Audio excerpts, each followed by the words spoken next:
Hello నమస్తే welcome to Uma Reddy's vlog. ఎలా ఉన్నారండి అందరూ? నేనైతే చాలా బాగున్నాను. మీరందరూ కూడా చాలా బాగున్నారని నేను అనుకుంటున్నాను. చూసారండి మా రియో ఎలా మాట్లాడుతుందో, అరుస్తూనే ఉంటుందండి. వీడియో చేస్తున్నానంటే చాలు ఎక్కడ లేని ఎనర్జీ వచ్చేస్తుంది దానికి. ఒక్క నిమిషం ఉండండి, దాన్ని తెచ్చుకుంటా. సో వెల్కమ్ బ్యాక్ అండి. మా రియోనైతే నేను తెచ్చేసుకున్నాను. సో ఇప్పుడు రియో మనం ఏంటో రెసిపీ చెప్దామా? ఎప్పుడు మాట్లాడతావు నువ్వు? దీన్ని మాట్లాడే వీడియో ముందు నేను పోస్ట్ చేస్తానండి. తప్పకుండా నా ఛానల్ సబ్స్క్రైబ్ చేసుకోండి. మా రియో చాలా బాగా మాట్లాడుతుంది కొన్ని వర్డ్స్. సో కెమెరా ముందైతే మాట్లాడదు, అది వేరే విషయం. సో ఇప్పుడు మన రెసిపీ వచ్చేసరికి నేను చికెన్ పకోడా చేస్తున్నానండి ఈరోజు. Street style chicken pakoda. ఇది నాకంటే చాలా ఇష్టం అండి. లాక్డౌన్ ముందు కూడా నేను చికెన్ పకోడా అనేది ఎప్పుడైనా బోర్ కొట్టినప్పుడు, ఎప్పుడైనా తినాలన్నప్పుడు నేను మా హస్బెండ్ అలా వెళ్ళి బండి మీద చికెన్ పకోడా అయితే మేము తింటానే ఉంటాము. సో ఆ రెసిపీ అనేది నేను ఒకసారి కనుక్కున్నాను. ఎందుకంటే నాకు ఎప్పుడు కూడా అలా రాలేదండి. చికెన్ వాళ్ళు చేసిన టెక్స్చర్ కానీ, వాళ్ళు చేసిన స్టైల్ కానీ అస్సలు నాకు ఎప్పుడు రాలేదు. ఎప్పుడు అలా పోతుంటే నేను అతన్ని కనుక్కుంటే తను చెప్పాడు, ఈ రెసిపీ ఈ విధంగా చేయండి మేడం, కంపల్సరీ చికెన్ పకోడా అనేది బాగుంటుంది అని చెప్పాడు. సో అప్పటి నుంచి నేను అప్పుడప్పుడు చేస్తూ వచ్చానండి. నాకైతే చాలా బాగా వచ్చింది. సో ఆ రెసిపీ అనేది మీ అందరికీ షేర్ చేయాలని ఈరోజు ఆ రెసిపీ అనేది చేద్దాం అనుకుంటున్నాను.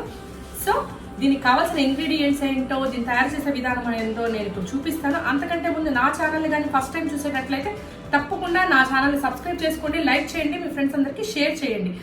సో ఇప్పుడు మనకి దీనికి కావాల్సిన ఇంగ్రీడియంట్స్ ఏంటో, దీన్ని తయారు చేసే విధానం ఏంటో ఇప్పుడు మనం చూద్దాం.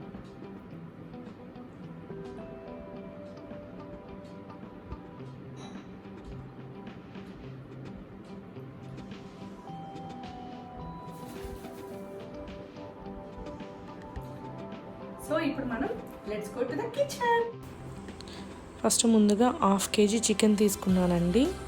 అల్లం వెల్లుల్లి పేస్ట్, సాల్ట్, గరం మసాలా, ధనియాల పొడి, కారం, చికెన్ మసాలా, పసుపు, నిమ్మకాయ, కొద్దిగా కలర్, పెరుగు, కార్న్ఫ్లోర్, గుడ్డు, పచ్చిమిర్చి, అలాగే మనకి కరివేపాకు. ఇప్పుడు మనం ఒక బౌల్లో మన చికెన్ 1/2 kg తీసుకున్నానండి. బోన్లెస్ అన్నీ ఉన్నాయి. అలాగే దాంట్లో మనం కొద్దిగా అల్లం వెల్లుల్లి పేస్ట్, సాల్ట్, అలాగే కొద్దిగా చికెన్ మసాలా, ధనియాల పొడి, కారం, గరం మసాలా, కొద్దిగా పసుపు, అలాగే నిమ్మకాయ. ఇప్పుడు మనం కొద్దిగా కార్న్ఫ్లోర్ వేసుకొని, ఒక 2 టేబుల్ స్పూన్ల కార్న్ఫ్లోర్ వేసుకొని, పెరుగు వేసుకొని, కరివేపాకు, అలాగే మనం సన్నగా కట్ చేసుకున్న పచ్చిమిర్చి. సో ఇప్పుడు మనం ఇవన్నీ వేసుకొని కొద్దిగా కలర్ వేసుకొని మనం కలుపుకోవాలి. కలర్ అనేది ఆప్షనల్ అండి. దీంట్లోనే ఒక ఎగ్ కూడా వేసుకోవాలి. సో ఇప్పుడు మనం దీన్ని మ్యారినేట్ చేసుకుందాము. ఇప్పుడు క్లింగ్ ర్యాప్ వేసి నేను ఇది ఒక 2 hours మ్యారినేట్ చేసుకుంటాను నేను రెఫ్రిజరేటర్లో పెట్టి. సో ఇదైతే ఇప్పుడు రెఫ్రిజరేటర్లోకి వెళ్ళిపోతుంది. సో ఇప్పుడు మనం ఆయిల్ని వేడి చేసుకొని, ఎప్పుడైనా సరే అండి చికెన్ పకోడా అనేది మీకు క్రిస్పీగా చాలా బాగుండాలి అంటే మీరు ఫస్ట్ ఒక ట్రిప్ మనం ఆయిల్లో ఫ్రై చేసేసుకొని పక్కన పెట్టుకోవాలి. అది మళ్ళీ చల్లారిన తర్వాత మళ్ళీ సెకండ్ ట్రిప్ మనం చికెన్ పకోడాని వేయించుకోవాలి. అప్పుడు మనకి చికెన్ పకోడా అనేది చాలా క్రిస్పీగా, టేస్టీగా ఉంటుంది.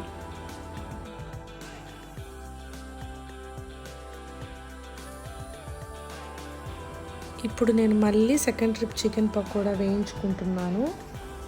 సో నెక్స్ట్ టైం నుంచి ఈ విధంగా మీరు చేసుకున్నారంటే మీకు చాలా బాగా వస్తుంది చికెన్ పకోడా.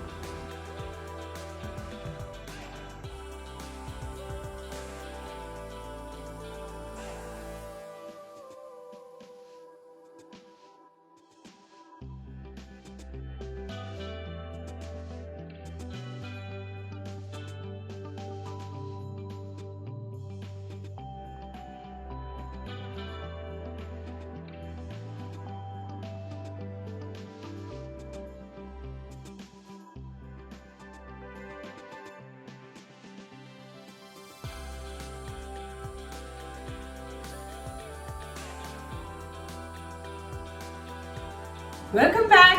చూసారు కదండి మనం ఎంత సింపుల్గా ఎంత ఈజీగా చికెన్ పకోడా చేసుకున్నామో స్ట్రీట్ స్టైల్. సో ఇప్పుడు నేను మీకు టేస్ట్ చేసి ఇది ఎలా వచ్చింది అనేది నేను మీకు చెప్తాను. తప్పకుండా ట్రై చేయండి. దీంట్లో ట్రిక్ వచ్చేసరికి చూసారు కదండి, ఫస్ట్ టైం అయితే మనం చేసుకొని పక్కన పెట్టుకోవాలి.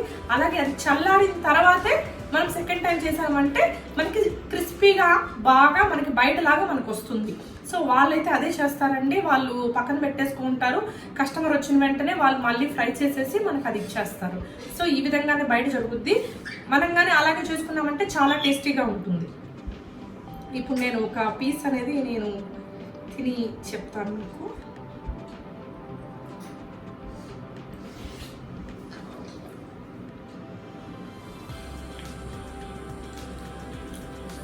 చాలా బాగుంది.